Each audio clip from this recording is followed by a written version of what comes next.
Hey, what's up everyone? We're going to do a walkthrough of this 2018 Winnebago Intent 29L.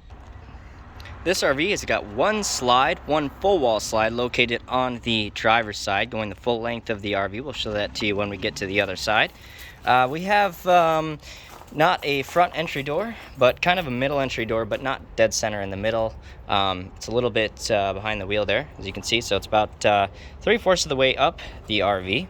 We have some pretty good storage. We have batteries here, and then storage with your disconnect battery switch there, as well as some more storage here. Won't bore you with what that looks like, just a storage door. What's more interesting is in this back area, which you don't always get in an RV, is a full back kitchen with a TV, a sink, a mini refrigerator, and some storage. So I think, let's see, even if we have a if I can remember correctly on this, yeah, that's just some storage. So the only thing I think you're missing on this outside kitchen is the outside stove or grill, but you can always probably put one of those small ones in underneath that little section there.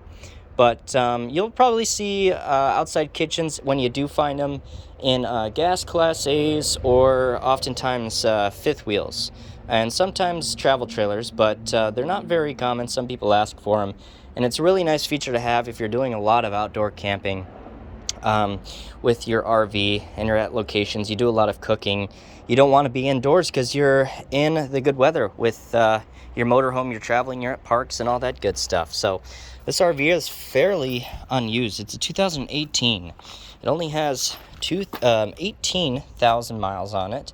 The previous owners took very good care of it. They as well have all the original books and all that, as well as service records of all they have done to it. You have some Goodyear tires on that. You do have a full awning on the passenger side here that comes out. You can see that Intent emblem there.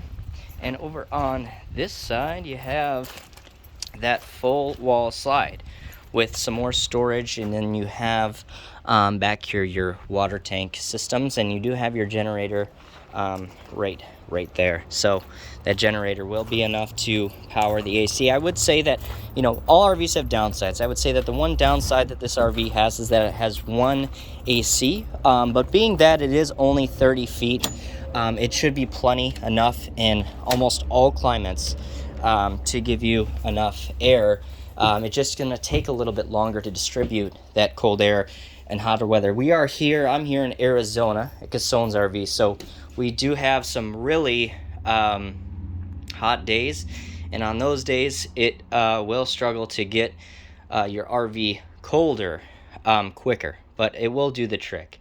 You definitely got to be careful not to let that cold air out of your door though on those hot days. So walking in right to the left hand side, we have a booth dinette. It is nice that the booth dinette actually has these kind of back cushion curves, which I like, to the cushions, to make it so that if you are more on the inside, that your arm isn't just running into the wall, as opposed it's running into the cushion. But it's not a wraparound booth, so which you'll see, you know, if it was a wraparound, that you just have the filling section there to make it wrap around it, but it almost appears like it is.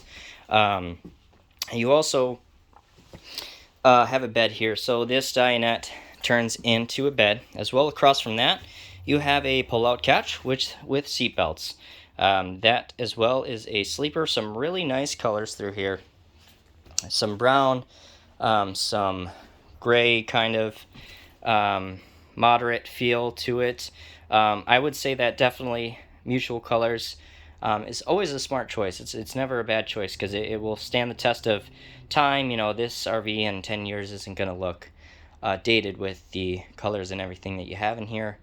You have a nice big TV. That's where your TV is located, right there. So you should be able to get a good angle from this side of the booth, as well as from those chairs. Now, behind me, we have the driver and passenger chair here. As well, you have a table that is in a back closet back there, if you want that there while you are sitting in your front seats here.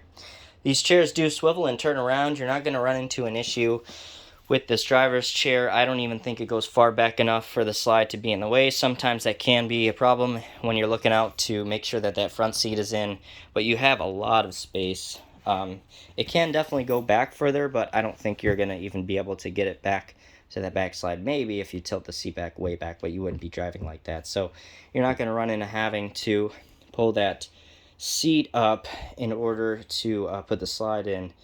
This motorhome is powered by a Ford V10. You have the LCI, electric leveling system, up there, as well as your Pioneer radio with speakers you can see on the top there throughout the coach, so you can get music inside, and also a speaker on the outside.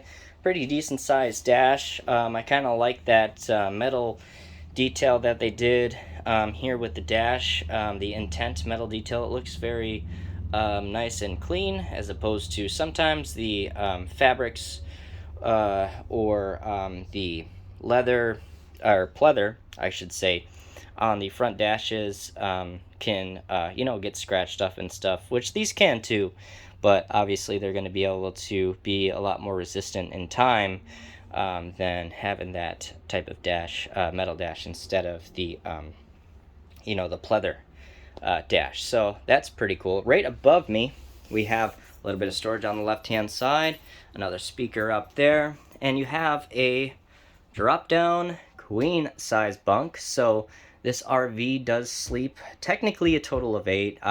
That's what it says on paper. I would say more like 6 or 7 comfortably.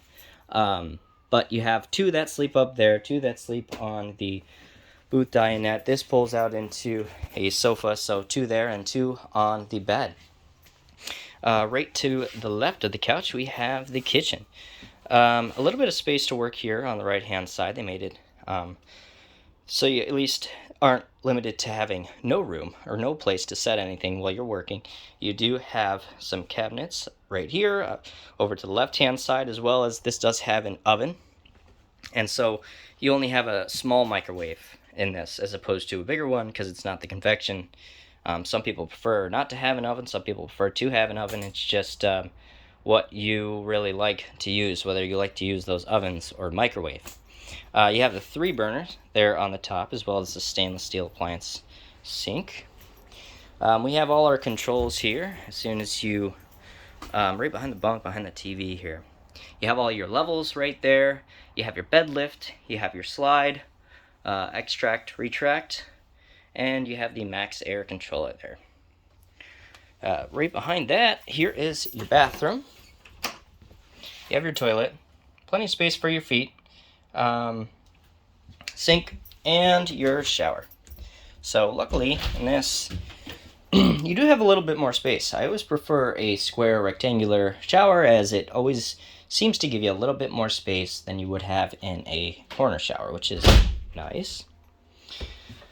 Here is your back bedroom. You do have a step, it says caution step there, to help you get up into the bed. I don't know if that was necessary or not, but I know that underneath that it was, I think, for maybe something that's under there. I don't think that the outside kitchen goes under there, just more towards the front on the outside. This is, again, full wall slide, so your slide comes all the way in and will be flush to your bed, but you can still access your bathroom here, and you can get into one side of the bed. The bed doesn't fold up. Some Class A's, the bed folds up to give you the space. You don't have to deal with that. So some fold-up beds, when you get in and out of them in the morning, you'd have to fold them up to get the slide in to hit the road. This is not a fold-up, fold-down. The way it is the way it is, and you don't need to change that when you are going down the road, getting ready to travel. You have a TV right in front of there, as well as some pretty good storage in front of the bed, and some nice I call them shoe closet space right down below that. You do have a pantry, not a slide out pantry, but a pantry nonetheless, to the left hand side of the LP and electric refrigerator, so that you can do some dry camping with that propane tank. Alright guys, if you like this video, please leave it a thumbs up. If you have any questions or comments about this RV, let me know down in the comment section. I will also leave an email down in the description, so if you have any questions specifically about this RV, feel free to shoot me an email. It is for sale, so feel free to ask me any questions. I'd love to get back to you, answer them, and see if we can get you into a nice RV like this one. And as always, thanks for watching. We will see you next time.